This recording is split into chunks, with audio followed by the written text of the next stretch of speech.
Hi, I'm Barry Davis with your KENS 5 News Now. President Biden is sending a message to the Uvalde community today. The White House released this statement saying, quote, "While there are no words to ease the pain you continue to feel, I pray you find comfort in reflecting on their memories and all they meant." Today marks 2 years since the shooting at Robb Elementary, where 19 children and 2 teachers were killed. The White House Deputy Director on Gun Violence will be at today's vigil to deliver a message from the president. Meantime, the victims' families have spent the last 2 years fighting for accountability and demanding answers. Cascading failures in law enforcement response is what the Department of Justice called it in a detailed report. The gunman was inside Robb Elementary for 77 minutes before law enforcement confronted and killed him. Brett Cross lost his son and has been among the most outspoken of families. Trying to hold it together, which is something that we have to do every day. I still have 6 kids that deserve to have a better world in front of them. Just this week, 19 of the Robb victims' families announced they reached a $2 million settlement with the city of Uvalde. Their attorney also announced a new lawsuit against Texas DPS and Uvalde CISD. There's a search on right now for an inmate who escaped federal custody. Jonathan Castaneda Flores broke out of the Karnes County Immigration Processing Center around 7:45 Thursday night. The sheriff says the 20-year-old Honduran national was last seen running toward FM 99 in a dark blue inmate uniform. He says they've received numerous tips, but as of 12:30 this morning, they had not been able to locate him. Residents, if they see him, are asked to call 911 immediately. Castaneda Flores, the sheriff says, do not approach him.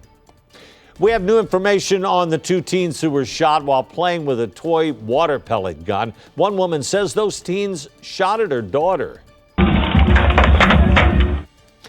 That Ring video caught a black car driving through the neighborhood with someone firing out the window at the people on Southeast side.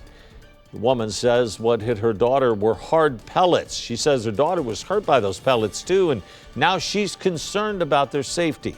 It just happened so fast. When we see that, we really didn't have any time to react. It looked like a real gun. And that's all you see kind of being pointed out the window.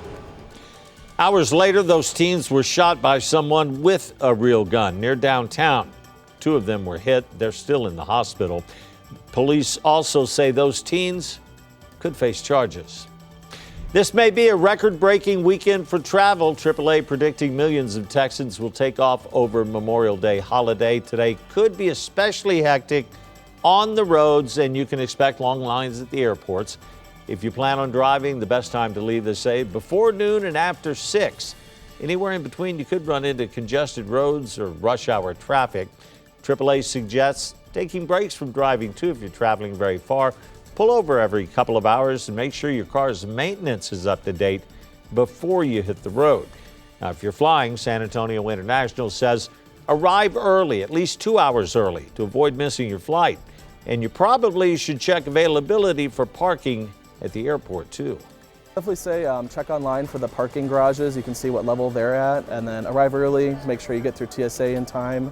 And again, check with your airline because they have the most up-to-date stats on flight status.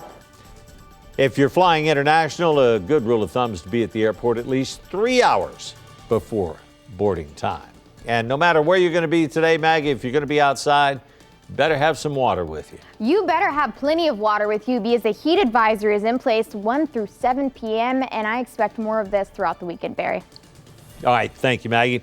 That is our time for KENS 5 News Now. Thanks for joining me. And remember, if you're in front of the TV, be sure to join in to KENS 5 Monday through Friday, 4:30 to 7 a.m. And thanks for following us online, too. I'm Barry Davis. We'll see you Monday. Have a great Memorial Day weekend.